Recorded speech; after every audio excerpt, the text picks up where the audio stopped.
नमस्कार, मैं हूं अंशुमान। समृद्धि शास्त्र के इस दीपावली संस्करण में आपका स्वागत है। दीपावली का सप्ताह है, समृद्धि की आराधना है, लक्ष्मी की कामना है। हिंदी के श्रोताओं और संस्कृत के अध्येताओं को पता होगा कि वाणभट्ट की एक रचना है कादंबरी, और कादंबरी का एक उपदेशात्मक अंश है शुकनासोपदेश। बड़ा अद्भुत रचना है, और इसका संदर्भ हम क्यों लेकर आए हैं आपको हमारे मेहमान से मिलकर पता चलेगा। इसमें मंत्री शुकनास राजकुमार चंद्रापीड़ को लक्ष्मी के बारे में ज्ञान देता है। थोड़ी कठिन है ये ग्रंथ, कादंबरी और वाणभट्ट तो कम लोगों ने पढ़ा हो, लेकिन धन के मनोविज्ञान को समझने के लिए ये ग्रंथ गीता की तरह है। बड़े रोचक सूत्र हैं। कादंबरी का गद्य कठिन है, मैं कोशिश करता हूँ एक दो लाइनें पढ़कर आपको सुनाने की। शुकनास कहता है कि आलोकयतु तावत कल्याण विनिवेशी लक्ष्मी वेव प्रथम। पहले तो ये क्षीर सागर से निकली लक्ष्मी है, इसे देखो। इसका स्वभाव चंचल है। इसने अपने साथ निकलने वाली सारी वस्तुओं के गुण ले लिए हैं। उसने पारिजात से आकर्षण ले लिया, चंद्रमा से कला ले ली, उच्च श्रवा घोड़े से गति ले ली, कालकूट से मोहने की शक्ति ले ली, और मदिरा से वारुणी से उसका मद ले लिया, कौस्तुभ मणि से उसकी कठोरता ले ली, और ये समुद्र से जिनके साथ निकली है मंथन में, उनके सारे गुण इसके अंदर आ गए हैं। शुकनास कहता है कि इस प्रकार की कोई दूसरी वस्तु संसार में है ही नहीं। वो कहता है जैसी अनार्या है, इसे दुख से बचाया जाता है, दृढ़ बंधनों से बांधा जाता है, फिर भी ये भाग जाती है, फिर भी पलायन कर जाती है। तो हमारे लिए लक्ष्मी की चंचलता को समझने की किताब है शेयर बाजार। इससे ज़्यादा बेहतर और हमें लक्ष्मी के बारे में कोई नहीं बता सकता। तो अगर आज वाणभट्ट होते तो उनका शुकनास शेयर बाजारोपदेश दे रहा होता, लेकिन हमारे पास एक मेंटर हैं, एक शास्ता हैं, एक गुरु हैं। उनका नाम है विजय केडिया। वो आपके सामने है, हम सबके पहचाने हुए जाने हुए। और इस दिवाली जब बाजार हिचकोले खा रहा है, निवेशकों की लक्ष्मी कभी बढ़ रही है, कभी घट रही है, कभी निकल रही है, कभी आ रही है, कुछ भी स्थिर नहीं है बाजार में, कुछ भी स्थिर नहीं है। लक्ष्मी जितनी चंचल कही जाती है शुकनासोपदेश में, उतना ही चंचल शेयर बाजार है। तो हम विजय केडिया से पूछेंगे कि क्या करें इस दिवाली। विजय जी, आपका स्वागत है इस खास कार्यक्रम में हमारे समृद्धि शास्त्र में। धन्यवाद सर, आपको बहुत बहुत धन्यवाद। और मैं आभारी हूँ आपका कि आपने मेरे को आपके इस कार्यक्रम में मेरे को बुलाया, और आपने जो इतनी बढ़िया व्याख्या की, ये सुनकर मेरा मन गदगद हो गया। मेरे को बड़ी खुशी हुई कि आपने इतना शुद्ध हिंदी में और इतने अच्छी तरीके से जो व्याख्या आपने की, उसके मैं आपका आभारी हूँ। उसको सीखने के लिए मिला मेरे को। विजय जी बड़े दिलचस्प व्यक्ति हैं, निवेशक तो हैं, ये आपको पता है। मैं आपको एक किस्सा सुनाता हूँ। एक बार एक डॉक्टर ने विजय केडिया से पूछा कि आपका ब्लड ग्रुप क्या है। कि विजय केडिया जी ने मुस्कुराकर कहा ग्रुप एस। अब डॉक्टर हैरान, क्योंकि उसने ग्रुप एस तो कभी सुना नहीं था, मेडिकल साइंस में ग्रुप एस नहीं होता है। तो विजय केडिया जी ने कहा कि ग्रुप एस का मतलब है शेयर्स। तो केडिया जी ने डॉक्टर से कहा कि पहले शेयर बाजार में कुछ साल लगाओ, कुछ पैसा कमाओ, कुछ कमाओ, फिर मेरा ब्लड ग्रुप और मेरे खून का तेवर समझ जाओगे कि मेरे खून में कितने तेवर हैं। तो यही है विजय केडिया आपके सामने। ये वो इंसान हैं जो एक समय अपने बेटे के दूध के लिए 14 रुपए नहीं जुटा पाए थे, दूध के पाउडर के लिए। आज 1400 करोड़ से ज़्यादा के निवेश की वेल्थ के मालिक हैं। कोलकाता की ऊंची गलियों से मुंबई की बिल्डिंगों तक उनकी कहानी किसी बॉलीवुड फिल्म जैसी लगती है। संघर्ष, हार, सीख, फिर हार, फिर जीत। वो कहते हैं इन्वेस्ट करो बुल की तरह, सांड की तरह, बैठो भालू की तरह, और देखते रहो चील की तरह। आपको पता है, जो लोग निवेश करते हैं उन्हें पता है कि विजय केडिया के चुने हुए स्टॉक अटोलाटो, Cera sanitary ware 100 times, 160 times, Aegis logistics आज भारत में इन्वेस्टमेंट की टेक्स्ट बुक के उदाहरण बन चुके हैं। लोग उन्हें देखकर इन्वेस्टमेंट सीखते हैं। पर आपको एक दिलचस्प बात बताएंगे, पूंजी बाजार के, स्टॉक मार्केट के उस्ताद विजय केडिया के भीतर एक बड़ा दिलचस्प कलाकार भी बसता है, जो शेयर मार्केट पे गाने लिखता है, गाता है, अपना स्टूडियो चलाता है, योग करता है। तो एक समय अपने माँ के गहने बेचने की सोच चुके विजय केडिया जो आज हमारे सामने बैठे हैं, वे निवेशक नहीं हैं, वे एक फिलासफर भी हैं, एक दर्शन शास्त्री भी हैं, जो कहते हैं कि रोम एक दिन में नहीं बनता, वह हिरोशिमा नागासाकी एक दिन में तबाह हो गए थे। यानी बाजार में पैसा बनाने में वक्त लगता है, तबाही पल भर में आ जाती है। तो हम शुरुआत करते हैं विजय केडिया जी से सबसे पहले उनके एक ताजे लिखे गाने से, जो आपने अभी रिकॉर्ड कराया है। फिर इसके बाद हम अपने बाजार की चर्चा पर ले चलते हैं। बहुत बहुत स्वागत है इस कार्यक्रम का, और आपकी जो ताज़ा गाना जो भी रिकॉर्ड करके आए उससे हम शुरू करें। तो वो मैं आपको बताता हूँ आपको। इसके पहले मेरे मन में एक बात आ रही है, जब आपने संघर्ष की बात कही ना कि तो आदमी उठता है, गिरता है, चढ़ता है, उस पर मेरे कविता 4 लाइन की छोटी सी कविता मैंने लिखी थी। वो मेरे चूंकि दिमाग अभी आ रही है मेरे मुंह पे, तो वो सुना देता हूँ, फिर मैं भूल जाऊंगा। तो वो इस तरह लिखा था मैंने सर कि कभी गिरा मैं, कभी बढ़ा मैं, कभी तुच्छ कभी भव्य हूँ, कभी द्रोण हूँ, कभी हूँ अर्जुन, आजीवन एकलव्य हूँ।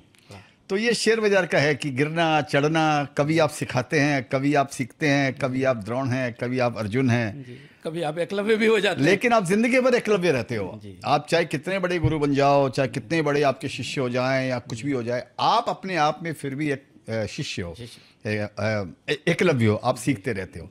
तो ये कविता थी ऐसी छोटी सी।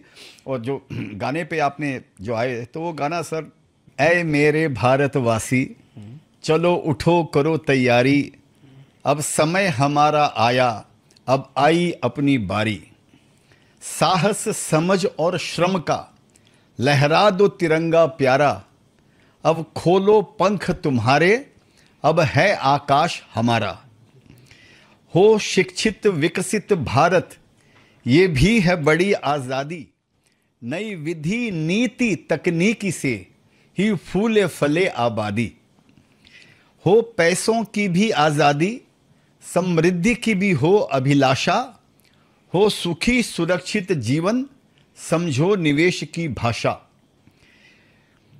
धैर्य लगन मनोबल से अब बनो तुम स्वाभिमानी, अब अपने ही कौशल से लिखो भारत की कहानी। ऐ मेरे भारतवासी चलो उठो करो तैयारी, अब समय हमारा आया, अब आई अपनी बारी।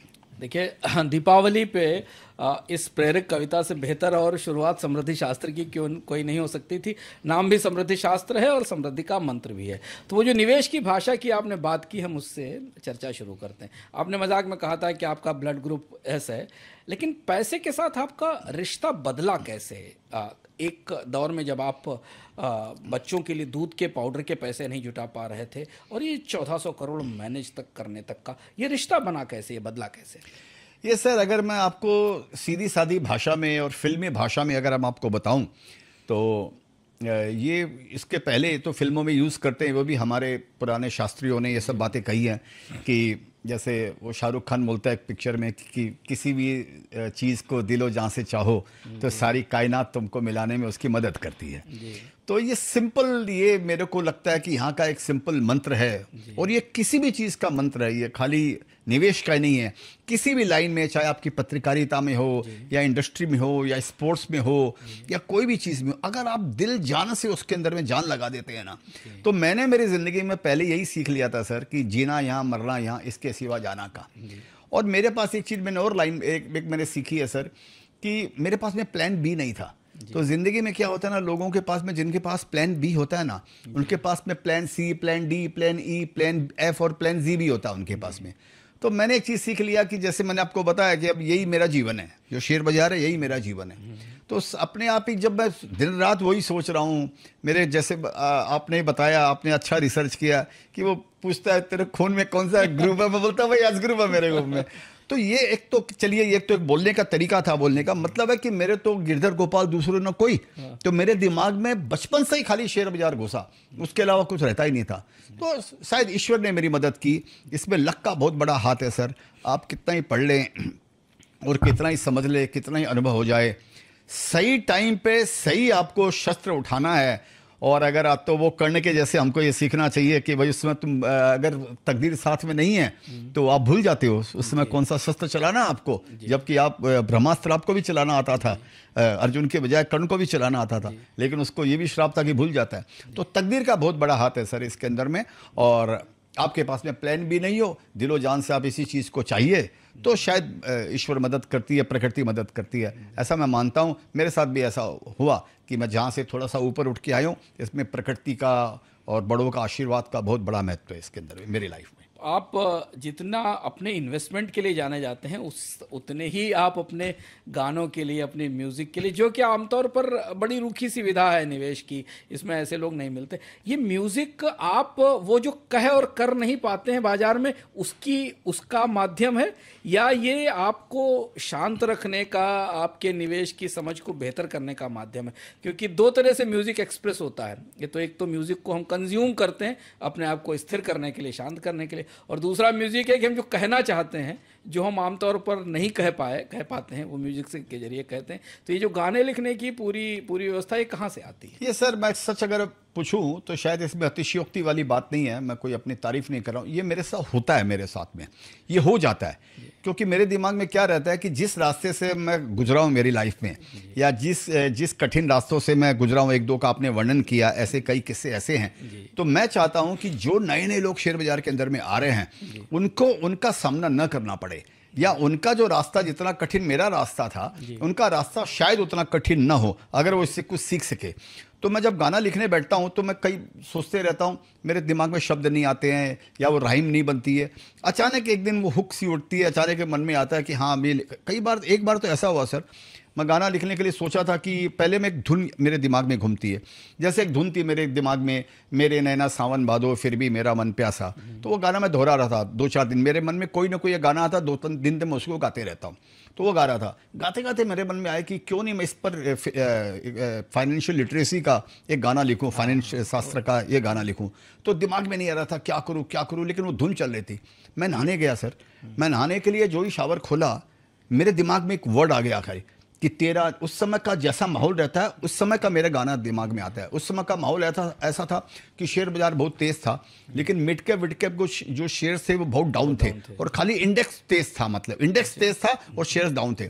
तो वो नहाने में जो ही मैं खोला शावर, मेरे दिमाग में ये शब्द गूंजे कि तेरा निफ्टी ऑल टाइम हाई फिर भी मेरा शेयर आधा। तो मेरे को लगा ये तो राइम बैठ गया। गुनगुना दीजिए उसको, बहुत मशहूर गाना है आपका। तो ये तेरा निफ्टी ऑल टाइम हाई फिर भी मेरा शेयर आधा, फिर भी मेरा शेयर आधा। तो इसका अंतरा भी आपको बता देता हूं। लार्ज कैप जब लिए कितने खून पिए, मिड कैप भी लेके खाए हैं धोखे, दगा दे गया FMP. Whom should I trust? God, you tell me. फिर आएंगे वो अच्छे दिन, फिर खुद को समय दोहराता, मेरा भी शेयर हुआ आधा।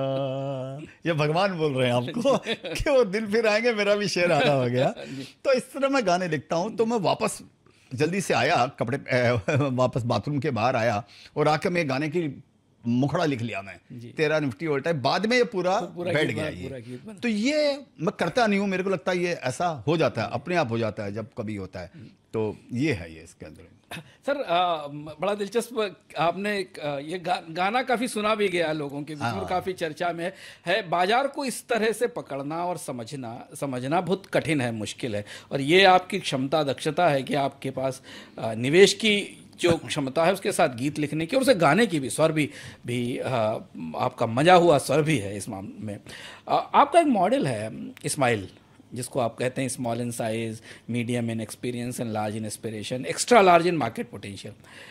कभी कोई स्टॉक इस मॉडल में फेल भी हुआ जिसको आपने चुना, आपको ऐसा लगा, और क्या सीखा उस अनुभव से आपने? तो इसमें ऐसा फेल का मतलब ऐसा हुआ कि जैसे कुछ शेयर्स मेरे ऐसे हैं जो इसी परिधि के अंतर्गत चुने हुए थे और मैंने इन्वेस्ट किया, लेकिन उन्होंने 5 साल हो गया, 7 साल हो गया, उन्होंने परफॉर्म नहीं किया। जी। तो वो एक तरह का फेलियर हो गया।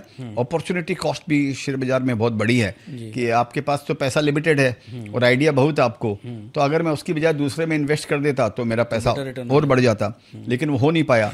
तो लेकिन मैं सही अगर पूछूं तो मैंने सही फॉर्मूला लगाया, जो फॉर्मूला दूसरे कंपनियों में लगाया, दूसरे शेयरों में लगाया, जो आपने अभी वर्णन आपने बताया कि 100 टाइम्स हुआ, ये हुआ। एक मेरा शेयर 16,400 गुना हुआ, 16,400 गुना, 17 साल तक मैं उन शेयर्स को होल्ड किया। तो एक स्टॉक से आपकी ज़िंदगी बदल सकती है। एक अगर सही शेयर आप चुनें लॉन्ग टर्म के लिए, उसको होल्ड करके रखें तो ज़िंदगी आपकी बदल सकती है। तो मैंने सेम वही फॉर्मूला उन शेयरों में भी लगाया जो शेयर चले नहीं, लेकिन 5 साल 7 साल हो गया वो शेयर नहीं चले। एक बार चले, लेने के बाद में थोड़े दिन, एक 6-8 महीना नहीं हुआ, साल भर नहीं चले, फिर बाद में चले, मैंने उनको बिक्री नहीं किया, बेचा नहीं, वापस वो गिर गए। तो इनके बारे में मेरे को नहीं लगता, अभी मैं उनका सोचता हूँ, विमोचन करता हूँ कि ऐसा क्यों मेरे साथ हुआ।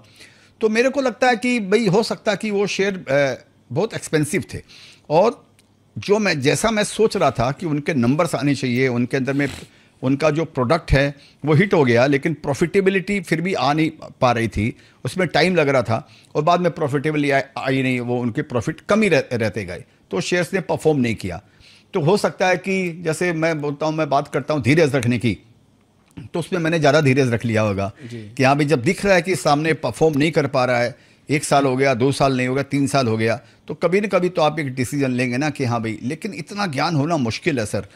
बात यह है कि ये ज्ञान हमको हमेशा बाद में मालूम पड़ता कि मैं ऐसा करता तो तुम होती तो ऐसा होता, तुम होती तो वैसा होता। मैं और मेरी तन्हाई अक्सर ये बातें करते हैं, तो ये तो सर आप बाद में ही बातें होती है, ऐसा होता वैसा, ऐसा होगा, ये मालूम करना ये शास्त्र है, यही विज्ञान है, और यही ये है।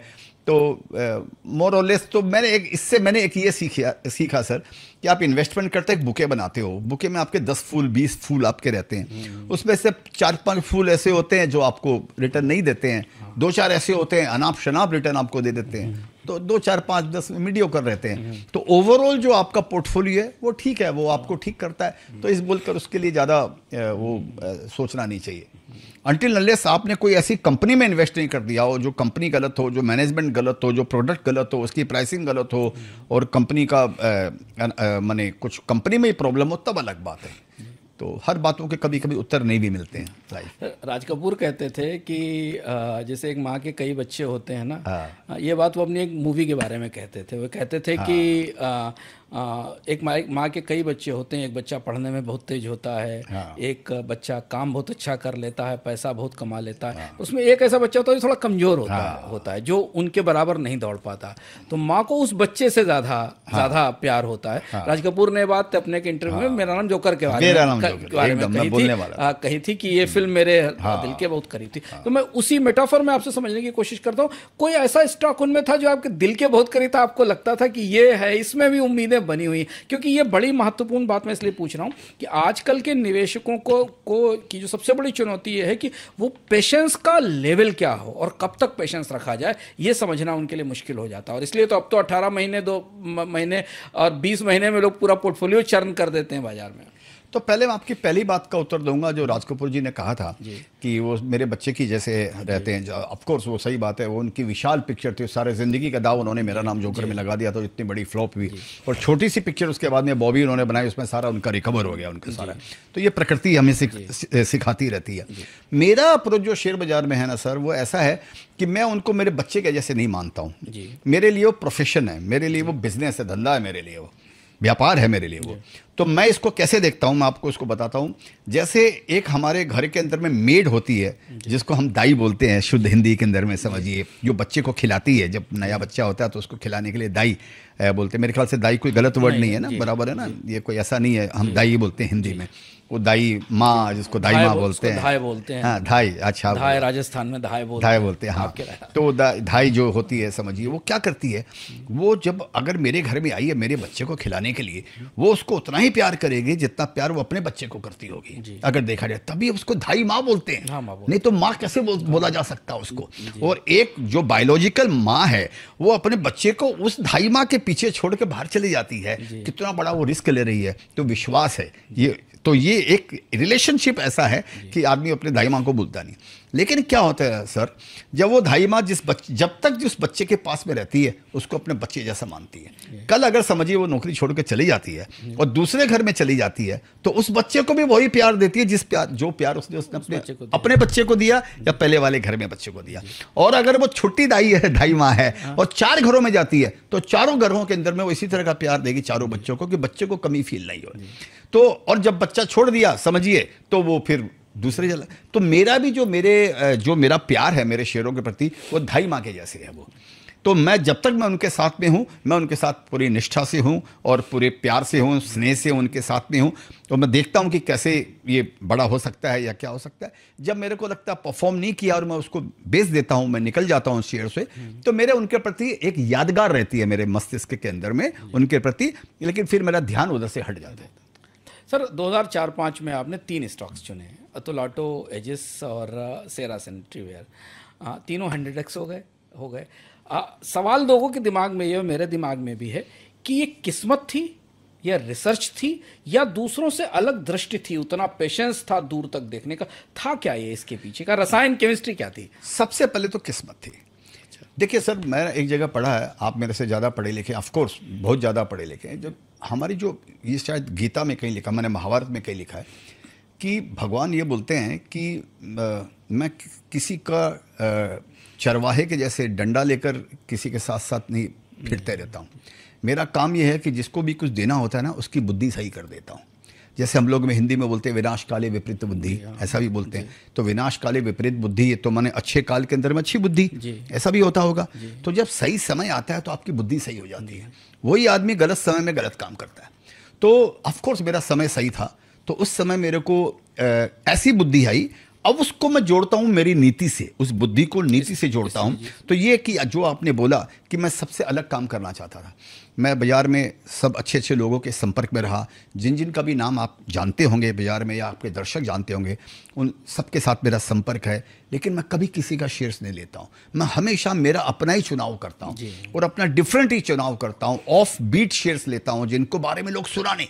मजे की बात यह, एजिस लॉजिस्टिक्स और अतुल ऑटो को जो आपने नाम लिया सर, उससे मैं जाके मेरे दोस्तों को बोलता था, यार देखो मैंने कंपनी निकाली है, इस कंपनी का रिसर्च किया, ये कंपनी ऐसी है वैसी है, सब ये बनाती है वो बनाती है। सब बोले हाँ हाँ अच्छी, कभी नाम ही नहीं सुना उन्होंने। सेरा का नाम भी कुछ लोगों ने सुना हुआ था, बहुत पॉपुलर नहीं था वो। तो मैं भी कभी कभी घबरा जाता था कि लोगों ने नाम ही नहीं सुना, मैं क्या करूँ, सब पुराने लोग हैं। लेकिन क्या है सर, बोला ना कि जब भगवान देता है तो फिर बुद्धि वैसी रहती है। तो किस्मत रही, किस्मत के कारण मेरी सोच अलग रही कि मेरे को अलग काम करने का है, दूसरों को कॉपी नहीं करने का, और अपना मेरे को शेयर्स निकालने का। संयोग से निकाला और वो निकालने के कारण उसका मेरे को सुफल मिला, अच्छा फल मिला। वो मेरे शेयर 100 गुना हुए। वही सेरा सैनिटरीवेयर 16,400 डिविडेंड अगर जोड़ लूँ तो मेरे फ्री के शेयर हो गए। 17 साल के अंदर में 70 रुपये के शेयर में 250 रुपये डिविडेंड आ गया। तो एफडी का ब्याज तो मेरे को डिविडेंड से आ गया। तो मेरी जीरो कॉस्टिंग। 2 साल पहले बेचा तो मैंने 8,200 रुपया में 1-to-1 बोनस आने के बाद मैंने 16,400 रुपया में।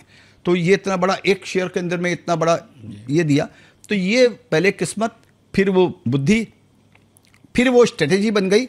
फिर उस स्ट्रेटेजी को मैंने अपना लिया। मैंने जब वापस बैकग्राउंड में देखा कि मैंने ऐसा क्या किया जो ये शेयर 100 गुना हो गया, ये शेयर इतना गुना हो, क्या किया मैंने, तो मैंने पाया कि मैंने क्या किया। तो मैंने ये नीति अपनाई कि अपना रास्ता चुनो और किसी के ना सुनो। ये मैंने रास्ता अपनाया संयोग से। तो वो बाद में मेरा स्माइल वाला फॉर्मूला बन गया, वो मेरी नीति बन गई। सर जैसे आपने कहा कि आप भी घबराए थे, आप एक स्टॉक को 10 साल 15 साल तक बढ़ के रखते हैं। यहाँ लोग 2-3 साल क्या 6 महीने स्टॉक अगर नहीं चलता, 7 महीने तो लोग छोड़ के भाग जाते हैं। ये कॉन्फिडेंस, ये भरोसा कहाँ से आता है इतने लंबे समय तक? हालांकि सबको ये पता है, किताबों में लिखा हुआ है, वारन बफे और चार्ली मुंगेर की किताबें और उनके कोटेशन सब पढ़ते रहते हैं कि आपको अगर कंपाउंडिंग करनी, वेल्थ जनरेट करनी है तो आपको लंबे समय तक निवेश करते रहना पड़ेगा। लेकिन वो जब अपने पर आती है ना और मार्केट में स्टॉक 10 से 15% करेक्ट होता है तो पहली फुर्सत से निकाल के बाहर करने की बात होती थी। ये कॉन्फिडेंस कहाँ से आता है? तो सर क्या है ना कि ये पढ़ना ज्ञान नहीं है। पढ़ना खाली माने पढ़ना अलग होता है और उसको समझना अलग चीज़ होती है, और उसको उसी तरह का कार्य में तब्दील करना, उसको कार्यान्वित करना, ये अलग फॉर्मूला है। तो मैंने जो, जैसे आप बोल रहे हैं कि मैंने जब लोगों को देखा और कि जो लोगों ने बड़े बड़े, जब मैं बाज़ार में घुसा और मैंने जो भी, उस समय तो इन्वेस्टर बहुत कम थे, समझिए मैं बॉम्बे आया 1990 के बाद में, इन्वेस्टर वगैरह बहुत कम थे। बॉम्बे में तो फिर भी थे, मुंबई के अंदर में, कलकत्ते में तो इन्वेस्टर ज़्यादा थे नहीं वहाँ पे। तो जब लोगों को घूम कर देखा तो यही समझ में आया कि यहाँ पर एक ही तरीका है लोगों, जैसे वॉरेन बफेट का भी आप नाम लेते हैं, तो उसका भी यही समझ में आया है कि जो शेयर्स ले लिया और लेने के बाद में भूल जाते हैं शेयर्स को लोग। और भी यहाँ पे भी जो सक्सेसफुल इन्वेस्टर थे, उनकी जो उनके तरीके को देखा तो यही समझ में आया कि यहाँ पर पैसे कमाने का तो तरीका एक ही है कि आप अगर शेयर्स लेकर अगर भूल जाते हो, समझिए शेयर्स लंबी अवधि की करते हो। उन लोगों को देखकर सर मेरे को ये दिमाग में आया, और संयोग से कुछ मेरे भी शेयर्स जो कलकत्ते से मैं लेके आया था, उनको 2-3 साल में रखा था, 2-3 साल में 5-7 गुना हो गए। अच्छा। फिर यहाँ पर कोई शेयर्स लिया, वो भी 2-3-4 साल में समझिए 5-7-10 गुना हो गए संयोग से। तो ऐसे मेरे को मिलते रहे ऐसे।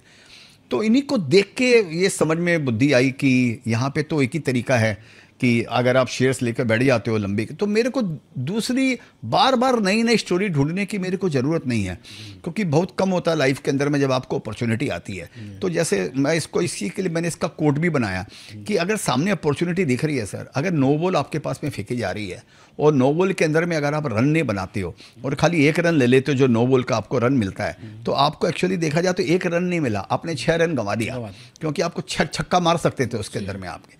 तो मेरे दिमाग में उससे मैंने फिर ये कोट बनाया कि जब सामने अपॉर्चुनिटी है और उसमें तो छक्का नहीं मारा, अगर उस शेयर्स को, जब तक वो शेयर्स का अच्छा टाइम चल रहा है, जब तक आप उसके अंदर में अगर बने नहीं रहे और आप जल्दी अगर उस शेयर से अगर उतर गए, तो दूसरा शॉट आपको कब मिलेगा, कब नहीं मिलेगा, ये आपको मालूम नहीं है। तो ये मैंने मेरे अनुभवों से मैंने सीखा सर। इसी बोल के मैंने गाना भी बनाया कि सोच कर समझ कर इन्वेस्ट कर, रूमर पे टिप पे न टाइम वेस्ट कर, नॉलेज और पेशेंस का बिजनेस है ये, अनुभव से सीख और बेस्ट कर। तो सर ये पॉलिसी अभी भी है कि अब बाजार 2004-05 से हम 2025 में आ गए हैं। बहुत पानी बह गया मुंबई के समुद्र में भी, नदियों में भी और शेयर बाजार में भी। कंपनियां 10-10 साल नहीं टिकती हैं इंडेक्स में 8 साल 7 साल में तो कंपनियां इंडेक्स से बाहर हो जाती हैं। म्यूचुअल फंड्स के पोर्टफोलियो 7-8 साल में सर के बल खड़े हो जाते हैं। अभी भी ये थ्योरी, अभी भी ये फार्मूला है, या विजय केडिया का ये फार्मूला अब थोड़ा रिलैक्स हुआ है और थोड़ा स्पीड आई है? नहीं सर, सेम फार्मूला अभी भी, और मेरे को इसी फार्मूला के ऊपर में मेरे को अच्छे परिणाम मेरे को मिल रहे हैं। जैसे मैंने अभी आप ये समझिए, मैंने कोविड में एक शेयर्स लिया था तेजस नेटवर्क जी, तो ऊपर के भाव से 90% गायब हो गया उसका शेयर। 400 रुपये वाला शेयर 40 रुपये में मिल रहा था मेरे को। तो मैंने 40 रुपये के अंदर में मेरे को समझ में आया कि शायद ये टर्न अराउंड कंपनी है और ये टेलीकॉम से रिलेटेड है, और ये अभी टेलीकॉम के अच्छे दिन शुरू हो गए हैं। 10 साल तक इन्होंने तकलीफ में थे, जियो ने आकर सारा चेंज किया। तो मैंने शेयर्स के जितने शेयर्स मिले, मैंने इस कंपनी के सारे शेयर्स, मैंने जो भी इनका 4-5% जो भी मेरे को मिला मैंने ले लिया। वो 40 रुपये वाला शेयर सर 1400 रुपये भी था तो लास्ट ईयर 2024 के अंदर में। तो इसका मतलब फॉर्मूला तो अभी भी सर काम कर रहा है। प्रत्यक्षम कब लिया था तेजस आपने? हैं तेजस कब लिया था आपने? मैंने 2020 में लिया था। 2020, हाँ, तो 5 साल से ज़्यादा ओल्ड। हाँ, 4 साल करीब समझिए मैंने रखा। 4 साल में 40 का 1400 हो गया वो जी। तो अब मैंने बेच दिया, फिर मैंने तो मैंने अभी बेचा, 6-8 महीना पहले बेचा। तो अभी भी थ्योरी फॉर्मूला तो काम कर रहा है ना सर। तो फॉर्मूला तो देखिए काम करता है, ऐसा नहीं, ऐसे कई उदाहरण हैं जहाँ पर ये फॉर्मूले अभी भी काम करते हैं। और कोई उदाहरण 1-2 जो आपको लगता है? कई है, जैसे सुदर्शन केमिकल शेयर्स, मैंने एक शेयर्स लिया था 2014 के अंदर में, वो भी मैंने 40 रुपये के भाव में लिया था, और उसके बाद में फिर वो 120 हो गया, मैंने कुछ वापस 80 हो गया, 80 में मैंने और शेयर्स लिया। आज वो भी 1400 रुपये का भाव आज के दिन भी। तेजस तो फिर भी 1400 वाला घट के 600 रुपया कुछ हो गया। सुदर्शन आज भी 1400 रुपये का भाव है। तो उसको भी मैंने खाली टर्न अराउंड को स्माइल के फॉर्मूले के हिसाब से लिया था सर। सर मेरा एक सिंपल है, एक मेरा थ्योरी है कि कोई भी बढ़िया एथलीट जिसने कोई ट्रैक रिकॉर्ड बनाया है अपनी लाइफ के अंदर में, वो जब आउट ऑफ फॉर्म होता है ना, तो मैं उस पर अपनी आँख गड़ा देता हूँ, उसको मेरे रडार पर रख लेता हूँ कि ये वापस ये एथलीट कब दौड़ना चालू करेगा, ये कब अपने वनवास से वापस बाहर आएगा। ये मैं उसकी वेट करता हूँ कि जब वो कंपनी कब वापस टर्न अराउंड करेगी। जब मेरे को लगता है कंपनी सेक्टर टर्न अराउंड कर रहा है और ये कंपनी भी उसके साथ में कदम से कदम मिलाने के लिए तैयार हो रही है, उस समय मैं उसके अंदर में ये पैसा लगा लेता हूँ, और ये भी मेरे स्माइल का फॉर्मूला में आ जाता है ये। तो यही फार्मूला मैंने सुदर्शन में लगाया, संजोग से यही फार्मूला मेरा तेजस नेटवर्क में लगा, मेरे लिए काम कर रहा है, तो मैं अभी इसी में खुश हूँ। सर क्या बेंचमार्क होते हैं कि आपको लगता है आपका एथलीट अब वापस आ गया, उसके अंदर ताकत आ गई, या फिर वो दोबारा ओलंपिक में दौड़ने को तैयार है? तो सर उसके लिए क्या करना, आपको कंपनी को आपको ध्यान देना पड़ता है उसको, रोज की रोज उसके अंदर में, रोज की रोज मतलब आपको उस कंपनी के क्या उस सेक्टर का क्या डेवलपमेंट हो रहा है उस पर ध्यान देना पड़ता है। देखिए बड़ा पैसा शेयर बाजार में जब बनता है सर, जब समझिए हवा और शिप दोनों एक दिशा में जा रहे हैं, टेल विंड हो, जब टेल विंड जिसको हम बोलते हैं, अगर दोनों एक दिशा में जा रहे हैं तो वो फास्ट जाएगा, अगर विपरीत दिशा में अगर जा रहे हैं तो हर्डल रेस के जैसा हो गया, वो रुक के जाएगा वो। तो मैं उसके सेक्टर पे वॉच करता हूँ सर कि ये सेक्टर कब सुधार होएगा। तो सेक्टर के सुधार के लिए आपको आंकड़े बहुत मिल जाएंगे, कंपनी के आंकड़े तो आपको मिलेंगे नहीं, लेकिन सेक्टर के बारे में तो सेक्टर के एक्सपर्ट आके बोलते हैं, फंड मैनेजर भी बोलते हैं, इकोनॉमिस्ट भी बोलते हैं, डेटा भी बोलते हैं, उनका एसोसिएशन होता है, जैसे केमिकल का एसोसिएशन है, ऑटोमोबाइल का एसोसिएशन है, वो भी आके बोलते रहे। और जब मैंने देखा 2-3 CEOs आकर एक ही बात बोल रहे हैं कि हाँ भाई अभी 6 महीना बाद मेरा सुधार, ऐसे मैंने वैभव ग्लोबल बोल के एक शेयर पकड़ा सर, वो कंपनी का खाली कॉन कॉल सुनता था, मैं कोई कंपनी से नहीं मिलता हूँ, कोई मैं जानता नहीं हूँ, ये भी 2014 की बात है। वो कंपनी एक बार उठी और बैठ गई, मैंने एक बार वो शेयर 10 गुना हुआ, उसके बाद में 90% वैल्यू साफ हो गई, तो उसका एक तरीका था वो फेल हो गया। उसके बाद दूसरी बार वापस वो कंपनी वापस उठी और फिर 10-15 गुना हुई, लेकिन वापस उसका वो जो भी जो उन्होंने एक अपना बनाया था वो चला नहीं, उनका वो थीम उनकी चली नहीं, वापस कंपनी बैठ गई। तीसरी बार के अंदर में मैं उसको ध्यान देता था, मैनेजमेंट आकर कौन कौन में बोलता था हमने ये बदलाव किए, वो बदलाव किए, पुरानी चीज़ों को छोड़ दिया, अभी हम लोग ने नया तरीका अपनाया है और ये हमको लगता है कि ये ठीक होएगा, इसमें 6 से 9 महीना लगेगा। ऐसे एक कॉन कॉल में बोला, ठीक है, 3 महीने बाद वापस दूसरा कॉन कॉल हुआ, तो उसने इस बात को एंडोर्स किया कि जो हम पहले बोले थे जिस कॉन कॉल में हम उसी दिशा में चल रहे हैं, अभी 3 से 6 महीने में हमारा सुधार हो जाएगा। तीसरी बार, तब वो दूसरी बार जब ये बोला, उसी बात को एंडोर्स किया, तो तीसरी बार के आते आते मेरे को समझ में आया और मैंने बाजार से जितना भी शेयर्स मिला वो मैंने शेयर्स ले लिया उसको, उसके अंदर में। तीसरा जब कॉन कॉल आया तो उसके अंदर में बोला कि हाँ हमने जैसा बात किया था वो हमारा सुधार होना चालू हुआ है, इस बार इतना प्रॉफिट नहीं आ पाया जैसा हम सोचते थे, लेकिन सुधार है, अगले बार से हमको ठीक आना चाहिए। ये कॉन कॉल पे पब्लिक डॉक्यूमेंट है, BSE पे लगा हुआ है, NSE पे अनाउंसमेंट है, उसमें वो बोल रहा है वहाँ पर। और वो जब वापस फिर वहाँ से हुआ ना, तो सर वो 3 साल तक उसने पीछे मुड़ के उस कंपनी ने नहीं देखा, और वो 50 रुपया वाला सर 1000 रुपया हो गया। आप ये समझ 4-5 साल लगा उसके अंदर में।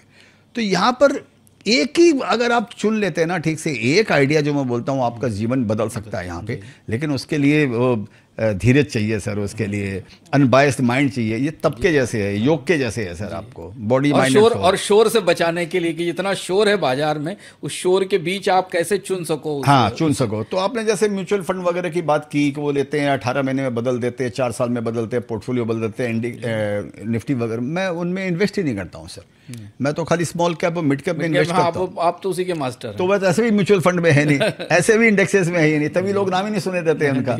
लोग नाम सुनते हैं जिनके रोज कुछ ना कुछ टीवी पे आ रहा है, मोमेंट है हमारा, जिसका अपने शेयर तो सब डट शेयर्स रहते हैं पहले तो इसी बोलकर मेरे को मिल भी जाते हैं, ये भी एक फायदा होता है कि क्वांटिटी मिल जाती है यहाँ पे। सर एक बात आप कहते हैं कि 2 ही लोग बॉटम पे खरीदते हैं और टॉप पे बेचते हैं, एक तो भगवान और दूसरा झूठा, तो आप किस कैटेगरी में अपने आप को रखेंगे, कहाँ पे खरीदते हैं आप? नहीं, मैं बॉटम पकड़ने की ट्राई नहीं करता हूँ, ट्राई करता हूँ, बॉटम फिशिंग नहीं करता। हाँ, बॉटम फिशिंग नहीं करता हूँ मैं कभी भी। शेयर्स गिरा हुआ शेयर, जब मैंने आपको ये बात बोली कि मैं उस एथलीट पे पैसा लगाता हूँ जिस एथलीट ने ट्रैक रिकॉर्ड बनाई पास्ट में और आज के दिन वो बीमार है, तो इस पास्ट परफॉर्मेंस और आज के दिन वो बीमार है, अगर आज के दिन बीमार है इसका मतलब शेयर्स भी उसका बॉटम पे है, इसका मतलब शेयर्स तो टॉप पे नहीं होगा। जैसे मैंने आपको तेजस 400 रुपया वाला शेयर 40 रुपया था, जो मैंने आपको बताया, मेरा शेयर्स भी बॉटम में है, लेकिन मैं लेते समय ये नहीं सोचता हूँ कि ये 40 रुपया ही बॉटम है, मैं ऐसा सोचता हूँ जो 400 रुपया का 40 रुपया हो चुका है, ये 40 का 20 रुपया भी हो सकता है। तो मैं बॉटम फिशिंग नहीं कर रहा हूं, वो बॉटम मेरे दिमाग में आ रहा है कि शायद ये बॉटम बन गया। 40 रुपए में खोने के लिए 40 रुपया है ना, जिस आदमी ने 400 रुपए में लिया उसने 360 रुपया खोया, मैं 40 में लूंगा तो 40 रुपया खोऊंगा, इतना रिस्क तो मैं ले सकता हूं। देखिए सर, ये गेम है रिस्क का शेयर बाजार के अंदर में, तो रिस्क तो आपको यहां पर लेना पड़ेगा, एक कैलकुलेटेड रिस्क लेना चाहिए। मैंने जिंदगी में एक चीज सीखी है, आप उस तरह की रिस्क लीजिए जिस रिस्क को आप दूसरी बार ऐसी गलती कीजिए या ऐसी मिस्टेक कीजिए या ऐसी रिस्क लीजिए जिसमें अगर आप फेल भी अगर हो गए, आप दूसरी बार वही गलती करने के लिए जिंदा हैं। एक गलती में अगर आप मर गए हाँ, तो आप दूसरी बार खेलने के लिए खेलने पिच के पे लिए- नहीं है, हाँ। तो आपका करियर खत्म हो गया। आप पेविलियन चले गए तो आपका करियर खत्म हो गया। आपको टिके रहना पिच पे, तो पिच पे टिके रहना यहाँ का ज्ञान है सर यहाँ पे। तो इसी बोलकर सोच समझ के मारिए, 9 बॉल पे छक्का मारिए, बाकी एक एक रन लेते रहिए, चुपचाप पिच पे खड़े रहिए यहाँ पे। तो ये फॉर्मूला मैंने इनमें लगाया। एक सवाल जो आप से लोग पूछते होंगे, नहीं पूछते तो मैं पूछ लेता हूँ। बहुत सारे लोग पूछते हैं कि जब विजय केडिया जी मिले तो उनसे जरूर पूछिएगा कि स्टॉक मार्केट बिजनेस से बेहतर है क्या? स्टॉक मार्केट जीविका बन सकता है क्या? एक बार आपने कहीं कहा भी था कि 90 घंटे काम करने वाले अपने बॉस को लैम्बो खरीदवा रहे होते हैं जबकि काम आप कर रहे होते हैं, बॉस पैसा कमा रहा होता है। अब भारत में बहुत बड़ी आबादी ऐसी है, युवाओं की, सेकंड इनकम चाहने वालों की, जिनको लगता है कि स्टॉक मार्केट में इन्वेस्टमेंट से उनकी जीविका बन सकती है और वे एक अच्छी औसत स्तर की बेहतर जिंदगी जी सकते हैं। आपसे ज़्यादा बेहतर इसको कोई नहीं बता सकता, क्योंकि आपने तो जीरो से शुरू किया और आज आप 1400 करोड़ के आसपास की वेल्थ जनरेट करते हैं। आपका क्या सलाह रहेगा इस मामले में? नहीं देखिए सर, शेयर बाजार जीविका का साधन बन सकता है, लेकिन शुरू में नहीं बन सकता है। तो इसी बोलकर मैंने एक फॉर्मूला निकाला सर, जिसको मैं बोलता हूँ नो ग्रेविटी जोन। जी, तो उसको हिंदी में क्या बोलते, गुरुत्वाकर्षण हाँ। के ऊपर, राइट। माने जिसमें तो गुरुत्वाकर्षण में क्या होता है ना कि पृथ्वी आपको खींच लेती है, राइट। तो इसी बोलकर जो भी सिद्धांत है गुरुत्वाकर्षण का कि पृथ्वी में वो है आकर्षण है, वो आपको खींचती है। लेकिन आप स्पेस में अगर चले जाते हैं, एक गुरुत्वाकर्षण जो पृथ्वी का जो भी क्षेत्र है जहाँ तक, उसके ऊपर अगर आप चले जाते हैं तो पृथ्वी आपको खींचती नहीं है, उसका गुरुत्वाकर्षण खत्म हो जाता है। तो फिर आप आगे स्पेस में चंद्रमा पहुंच जाते जल्दी से, अनंत स्पेस में आप फ्लोट कर सकते हो, फ्लोट कर सकते हैं आप, बराबर बात है। तो सेम फॉर्मूला यहाँ पे है सर। तो यहाँ पर क्या होता है ना, शुरू में अगर आप आए हैं शेयर बाजार के अंदर में, और अगर आपके पास में पैसा नहीं है, आपके पास में ज़्यादा कैपिटल अगर नहीं है, और आप सोचते हो कि शेयर बाजार आप इन्वेस्ट भी करें और इसी से आपकी जीविका चलाएं, तो आपको ये ज़्यादा बढ़ने नहीं देगा, आपको गुरुत्वाकर्षण खींच लेगा। आपके जो लाइबिलिटी है, आपके जो कमिटमेंट है, आपके जो खर्चे हैं, चाहे आपके घर खर्चे चलाने के खर्चे हो, या शादी ब्याह के हो, या बच्चों की पढ़ाई के, या जो इस तरह के भी खर्चे हैं, वो आपको शेयर को 17 साल तक रोकने नहीं देगा। आपसे गलती करा देंगे, लालची बना देंगे, घबरा देंगे, आपको डरा देंगे। 4 महीने बाद अगर आपका शेयर ये 2 साल में डबल हो गया, डबल होकर जरा सा गिरना चालू हुआ, आपको लगा ये तो मेरा रुपया चला जाएगा, मेरे सामने तो खर्चा है, ये खर्चा मैं कैसे पूरा करूंगा, आप अपना शेयर बेच देंगे। और आपने शेयर बेचा और मालूम पड़ा वहां से नई लाइन शुरू हो गई। तो ये बोलकर मैंने सर ये फॉर्मूला निकाला कि शेयर बाजार की इनकम से शुरू में आप अपने जीवन यापिका मत कीजिए, जीवन को किसी और तरीके से चलाइए। चाहे आप नौकरी कर रहे हों, या आप कोई बिजनेस व्यापार कर रहे हों, या अपने पिताजी के या उस पर निर्भर हों कि आपको घर खर्चे के लिए आपको शेयर बेचने की जरूरत नहीं है, तभी आप लंबा मार सकते हैं ना सर। आप इसको सिंपल शब्दों में ये समझिए पहली बार कोई नया खिलाड़ी आया है खेलने के लिए, वो पहली बॉल पर चौका नहीं मारेगा, अगर क्योंकि उसको आउट होने का डर है कि मैं आउट हो गया तो मेरा जीवन खत्म हो गया, मेरा करियर खत्म हो गया है। वो सबसे पहले वो पेविलियन में बैठ के अपने बंधुओं को देख रहा है कि पिच कैसी है, गेंद कैसी है, फील्डर कैसे हैं, और मेरा बड़ा सीनियर पार्टनर कैसे खेल रहा है। सेम यही सिद्धांत शेयर बाजार का है सर। आप देखते रहिए, पढ़ते रहिए, लोगों को समझते रहिए कि जो पुराने लोग हैं उन्होंने क्या क्या पद्धति यहाँ पर अपनाई है, उससे आप सीखिए। उसके बाद में जब आप आते हैं तो 1-1 रन बनाइए, 2-2 रन बनाइए। अगर आपके ऊपर में अगर भार होगा, समझिए नया खिलाड़ी आया और उसको ऊपर में ये भार हुआ कि अगर मैं रन नहीं बना पाया तो मेरी टीम आउट हो जाएगी, माने खत्म हो जाएगी सपोज, अगर उसके ऊपर ये प्रेशर रहा और रन ही नहीं बना पाएगा आपको, तो आपको फ्री हैंड होना जरूरी है आपको।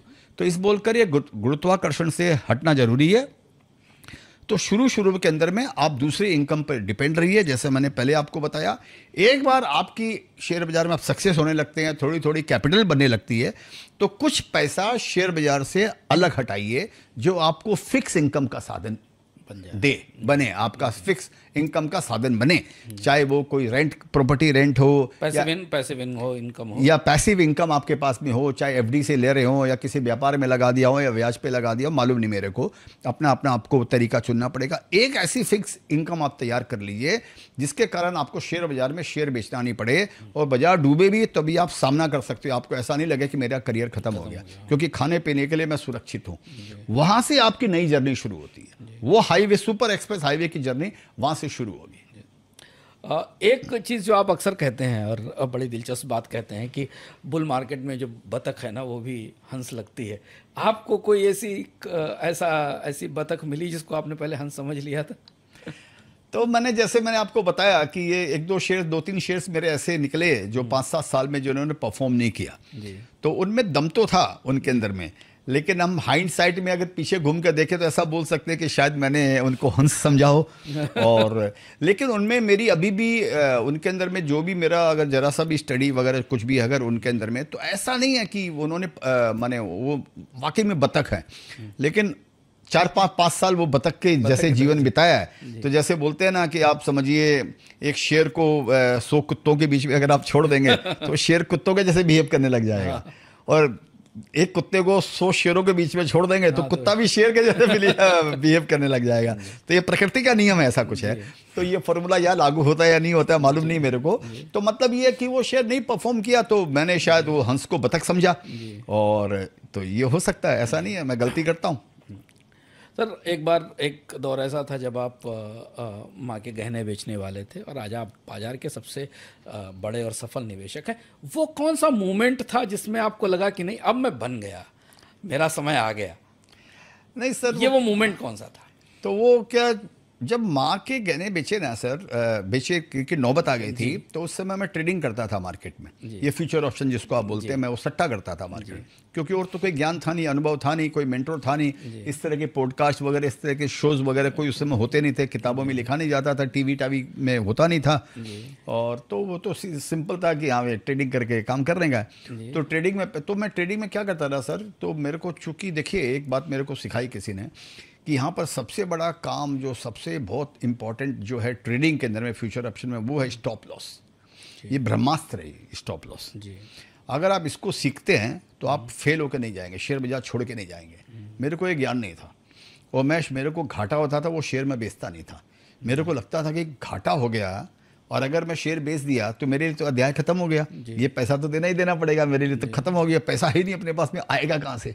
तो सोचता शायद सुधर जाए, आशा में शाम को सुधर जाए, दूसरे दिन सुधर जाए, तीसरे दिन सुधर जाए, यही आशा में लोग लगे रहते। आज भी यही चीज है, आज भी यही है।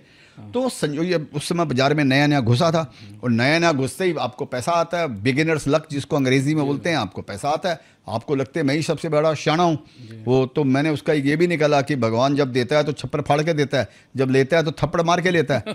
तो शुरू में ऐसे ही हुआ, उसके बाद में घाटा होना चालू हुआ, तो मैंने तो काटा नहीं।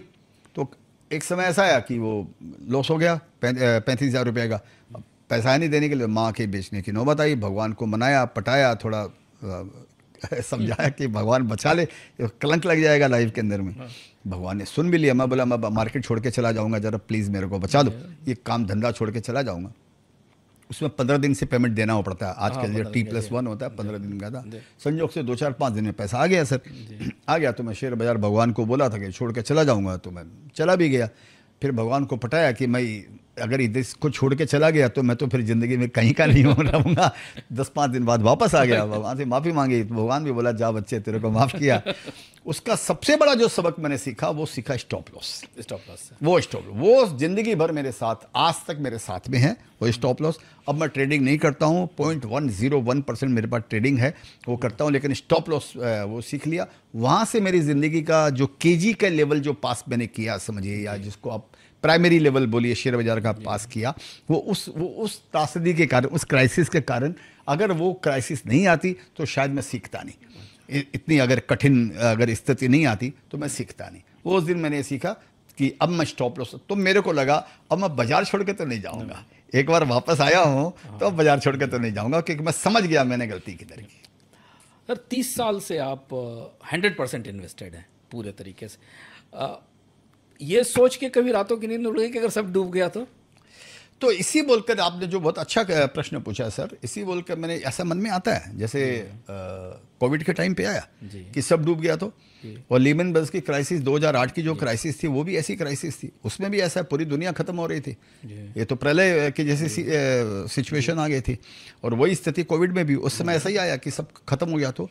लेकिन मैंने ये बात जो मैंने आपको बताया इसीलिए कि नो ग्रेविटी जोन जो वाली बात थी, आप उसमें पहुंच गए। वो मैं 2003-4 से मैं उसको इम्प्लीमेंट करना चालू कर दिया था, और उसमें मैंने शेयर बाज़ार से हर तेज़ी में जब भी बुल मार्केट होता था और उसको मैं कुछ शेयर्स बेच के मैं कुछ दूसरी एसेट क्लास में लगाता था। अच्छा। जो मेरे को फिक्स इनकम देता है। आज भी मैं यही काम करता हूँ। अच्छा। तो मैं शेयर बाजार की इनकम पे चूंकि मैं डिपेंडेंट नहीं था तो मैंने लीमन ब्रदर्स की क्राइसिस देख ली है। शेयर उस समय सब 65% गिर गए थे शेयर्स, आप ये समझिए 65%। वो तो बहुत सबसे बड़ा क्रैश था वो हाल फिलहाल के दिनों में। तो वो मैंने देखा कोविड में भी यही हाल हुआ। कोविड में शेयर से 12 वैल्यू साफ हो गई। आपका 100 रुपया 25 रुपया ही रह गया आपका। तो मेरे को लगा कि ठीक है गया मेरे तो बोलो अब उसमें आता है ना कि सर मेरा अपना कुछ नहीं जो कुछ है तो तेरा तुझको सौंपते क्या लागे है मोए। वाकई में मेरे मन में यही विचार आता है। शेयर बाजार का पैसा है, शेयर बाजार में गया तो गया।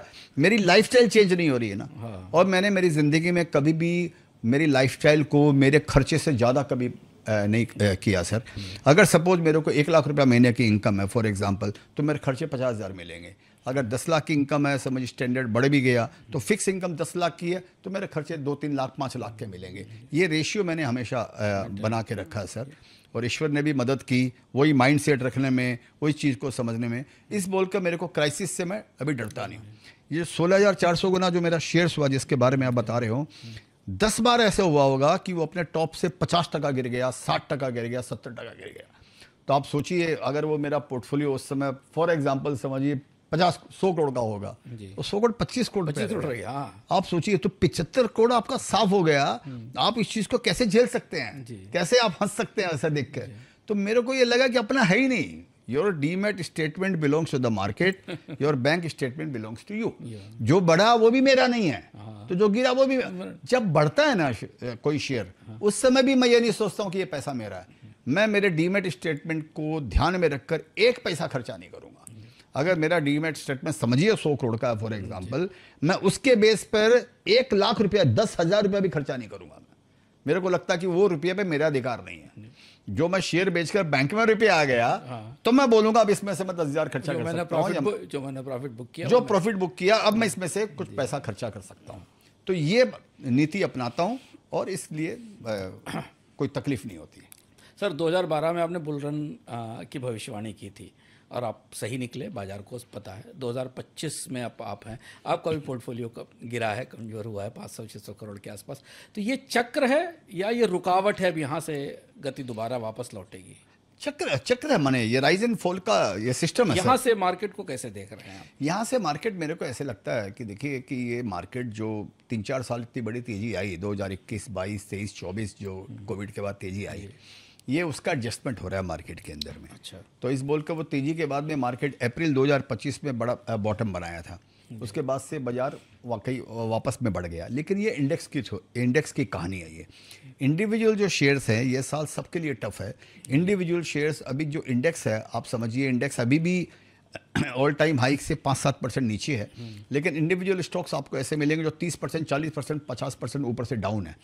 लेकिन ऐसे भी आपको सैकड़ों शेयर्स मिलेंगे जो इंडेक्स 2000 सितंबर या अक्टूबर 24 में हाई बनाया था।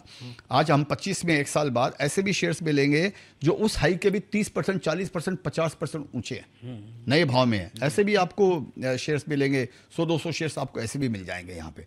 तो ये मार्केट बड़ा मिक्स ट्रेंड का मार्केट है। ये एक तरफा वाला मार्केट है, वो टाइम खत्म हो गया।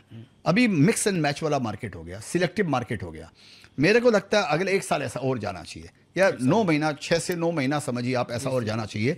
इंडेक्स अगर बढ़ भी जाता है समझिए और कोई भी कारण से इंडेक्स अगर बढ़ जाता है, लेकिन इंडिविजुअल शेयरों का पार्टिसिपेशन अभी भी मार्केट में वो अभी टाइम लगेगा उसके अंदर में, तो मिक्स मार्केट चलेगा। तो पैसा कमाना जितना आसान था पिछले 4 साल में, अभी वो थोड़ा सा वो टफ होगा। अभी थोड़ा गेम सोचने समझने का गेम हो गया सर। ये अभी गधा घोड़ा एक बराबर जैसे थे वो मार्केट नहीं है, उस तरीके की रैली नहीं, वो नहीं रैली नहीं है।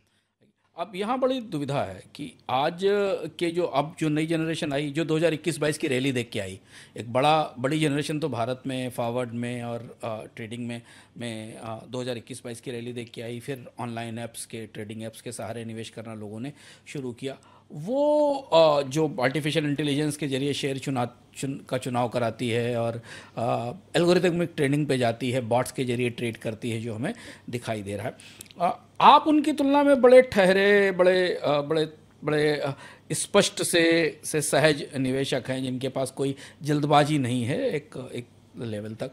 आज की जो इन्वेस्टर्स हैं उन्हें किस चीज़ ने कंफ्यूज किया है?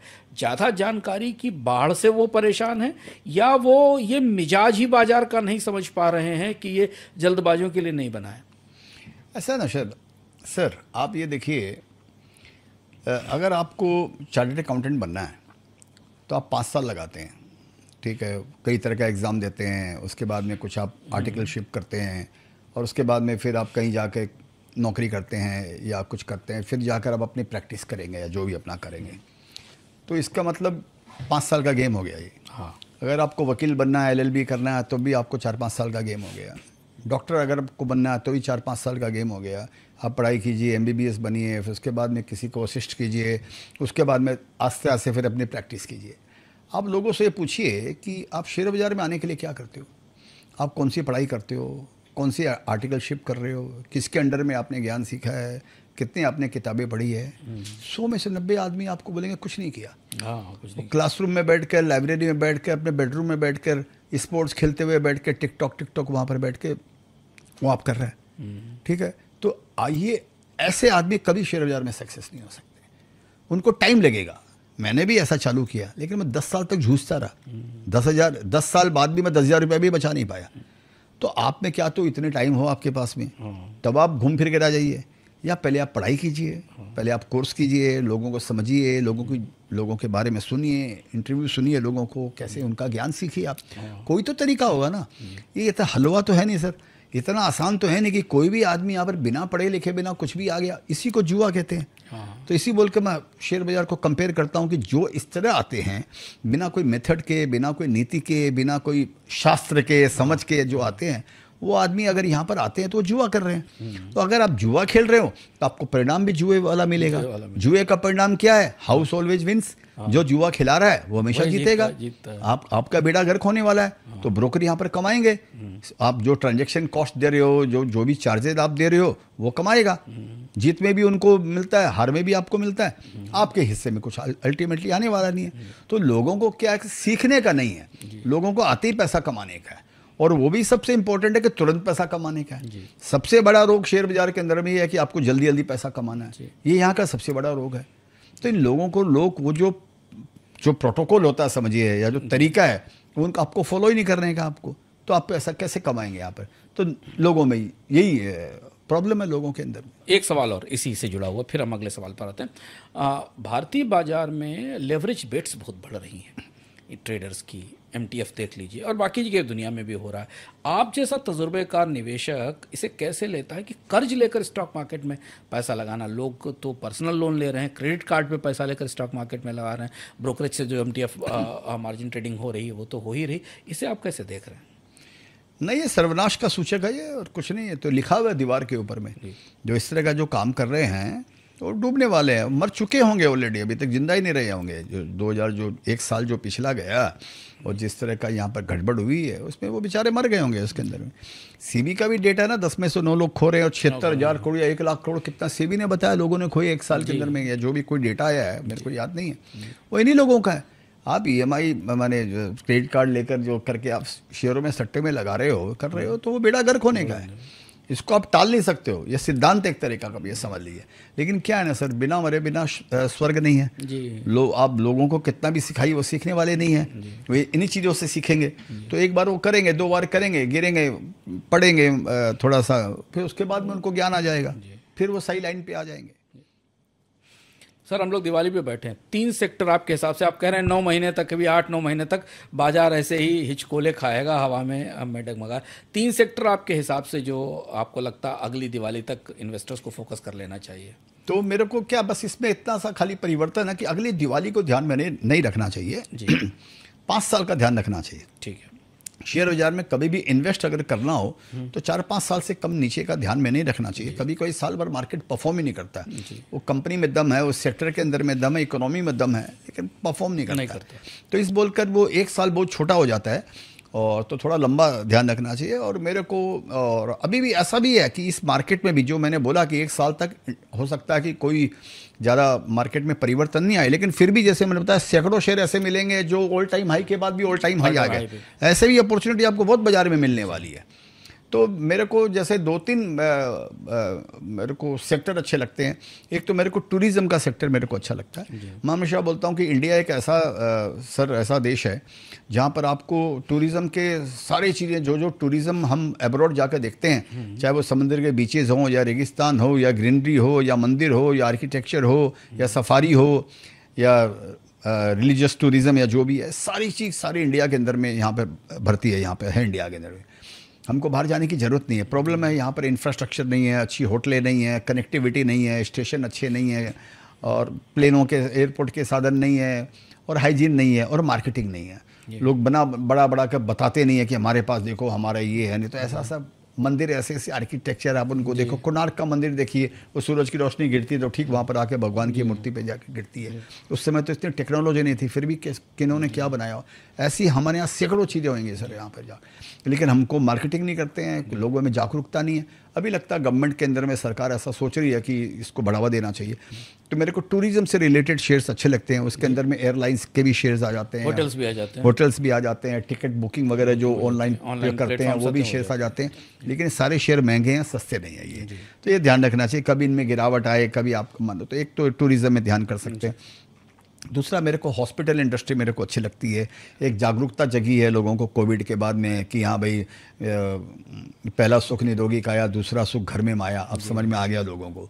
तो अब हेल्थ पर सब ध्यान देते हैं, और कंपनी जब कंट्री भी कोई प्रोग्रेस करती है ना एक हेल्थ केयर में, तो हेल्थ केयर में ज़्यादा लोगों को ध्यान रहता है कि हाँ भाई ठीक है, अभी ज़िंदगी जीनी है, आराम से जी लो। कोविड ने सबको सिखा दिया कि हाँ भाई कितने दिन जीना, आराम से जियो। बिस्तर पर पड़ के जीत करेगा क्या फ़ायदा, मरो तो एक्टिव मरे आदमी, वो सबसे अच्छी मौत होती है। लोगों में भावना है तो थोड़ा ये मेरे को, और इंडिया में जैसे बता रहे हैं जिस हिसाब से ये हो रही है, आगे पीछे भी बेड्स की शॉर्टेज होने वाली है, डॉक्टर की शॉर्टेज होने वाली है, नर्सों की शॉर्टेज होने वाली है।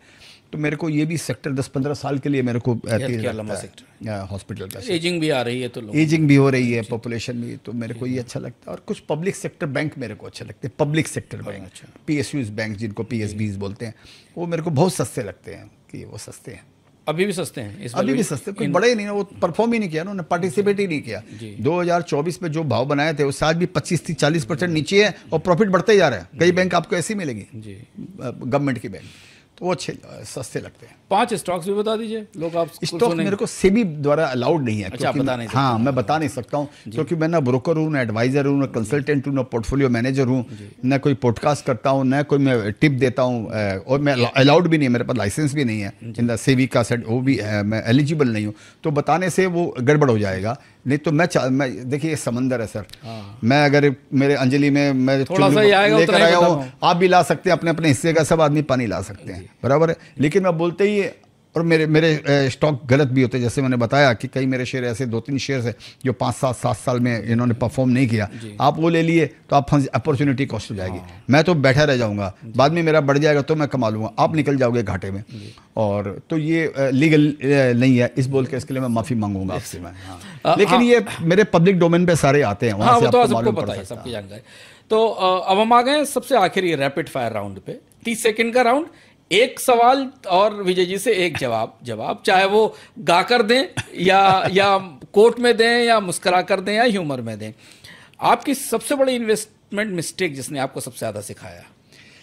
तो सबसे बड़ी वो जैसे मैं आपको स्टॉप लॉस बताया आपको, वो मेरा ट्रेडिंग का जो था वो लर्निंग है। हाँ, वो लर्निंग है। सबसे बड़ा मिस्टेक तो वो था उस चाहे वो जमाना जो भी हो, स्टॉप लॉस, वो स्टॉप लॉस, तो वो मेरा ट्रेडिंग का सबसे बड़ा मिस्टेक था, मैंने घाटा नहीं काटा। एक स्टॉक जो आपको खरीदना चाहिए था आपने नहीं खरीदा? तो सर ऐसा है कि ऐसा मेरे दिमाग में नहीं रहता है, क्योंकि मैं थोड़ा सा अनुभव के बाद में ऐसा हो गया कि मैं ज़िंदगी का साथ निभाता चला गया, हर फिक्र को धुएं में उड़ाता चला गया, जो मिल गया उसी को मुकद्दर समझ लिया, जो खो गया मैं उसको भुलाता चला गया।